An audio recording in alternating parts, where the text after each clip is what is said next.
Hi, everyone. This is Dr. D, and we are at the end of the year. So, I want to speak to you if you are the person that knows that I'm ending 2025, but I'm tired and I need to rest, and my body is telling me that I need to rest. If you think about it, your body can speak to you about what's going on inside of you before you even know it. Your body knows how you feel and what you need to step back from, regardless of what's on your schedule. So I'm going to give you three signs. You know, I like to do things in threes. Three signs that your body is saying that these are red flags and I need to nip these before 2026. Are you ready? Here's sign number one: fatigue. Are you the person who wakes up in the morning after what we think is a good night's sleep and you're still tired? Or you're worn out and exhausted by 11 o'clock in the morning, 12 o'clock in the afternoon, as if you've worked the full day? If that's you, that's sign number one. That's red flag number one that you are exhausted and you need a reset before you go into 2026. How can you address that, Dr. D? What can I do to help myself to move from being exhausted to reset? I'm glad you asked. Tip number one: prioritize sleep. Allow yourself to rest. Allow yourself to sleep. Allow yourself to take a minute to just be. Step number two: I'm pulling up my cell phone. Allow yourself to unplug. How about turning the phone off? How about putting it on silent? How about not making sure that it's by my side over and over and over again? Put yourself on silent. Allow yourself to unplug and don't feel guilty about it. Don't feel like if I unplug, the world's going to fall apart. Allow yourself to unplug and step away and give yourself that moment to reset. Tip number three: prioritize your day. You know, I always say that I don't want everyone else's emergency to become my emergency. So prioritize what I need to do.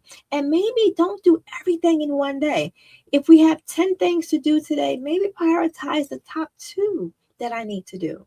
So prioritize your day. So red flag number one is if you are constantly fatigued every single day. You wake up tired after sleeping all night, or you're sleepy, you're tired, you're worn out by 11, 12 o'clock after only a couple hours. That's a red flag that your body is tired. Red flag number two: things that used to be easy, things that you used to do very with your eyes closed, now become exhausting. They become so tiring for you that it's hard for you to do. That's a red flag that your body is tired. Did you know that grief and loss and just emotional weight can sit in your body? It can sit in your spirit and your body can demonstrate what that is. Did you ever have a backache and you didn't know where it came from? You didn't pull a muscle, you didn't do anything for that backache to happen. You know, it's not only headaches that can be signs of stress, it can be body aches, it can be just feeling exhausted. So if you constantly now are at the point where things that I could do with my eyes closed now become difficult, you may be in need of a reset. How can you solve that? Give yourself more time. You know, I would say give yourself more grace. I was on a call with a client the other day, and she's a mother, she's a wife, she's a grandmother, she has a full-time job, she also has a part-time job, and she's setting goals for herself for next year, and she's only giving herself 30 days or 40 days to get these goals done. And I said, do you think that's enough time? Build in some more leeway for yourself. Build in some more flexibility. Give yourself more time to accomplish tasks.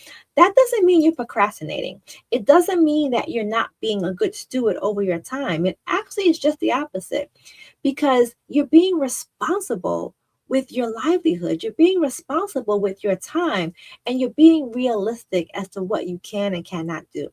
So that's number two. Things seem a little hectic, but also things that were easy for you to do now seem very tiring. That's red flag number two. Red flag number three. Are you ready for this one? Because I know this one firsthand. Are you a person that now conversations seem exhausting? You were a person that used to want to go out all the time and be around people, but now those conversations, you would rather have silence than being in the midst of everyone else. You crave the silence versus the stimulation. So it's the holiday season. We're getting all the holiday invitations. You look at your calendar and you're like, oh my goodness, I'm going to be out every night next week. I've heard myself say that, so I know I'm not the only one.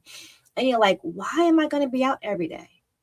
I would rather just stay home. I would rather just have the silence. Okay, so do it. So, strategy to solve that is engage what your body is craving. Have the silence. Sometimes less is more. More often than not, less is more, especially during the holidays, especially during this time. So, if you're craving silence, if you're craving that time, do it. Give yourself the time to rest. Don't go to every affair that you're invited to. Think about the conversations that you're having because you want to make sure that you are honoring what your body is telling you. I can tell you from experience, the last thing you want to do is to ignore your body when it's telling you that you need to rest. The last thing you want to do is to ignore the signs of fatigue, the signs of emotionally being drained. So listen to your body. Those are my red flags. You don't want to take those red flags with you into 2026. And those are the tips, some tips to solve those red flags. So if you are listening to this and you can relate to any of those red flags and you want more information, I can help. I want you to comment reset in the comments for me. Comment reset, and I will reach out to you via DM and I will send you my year in trauma informed restoration guide. So, this is a year in guide that's trauma informed that will help you figure out how to go through grief at the end of the year, but also how to restore. Some tips, not only these 3 tips that we received, but some other tips that you can use for restoration. You will also have first activity in wondering how we can get to these events in 2026. We have some big events coming up. Tickets are going to be on sale, and I will send you that information. So comment reset, and I will see you in the classroom. This is Dr. D. Thanks for listening. Bye.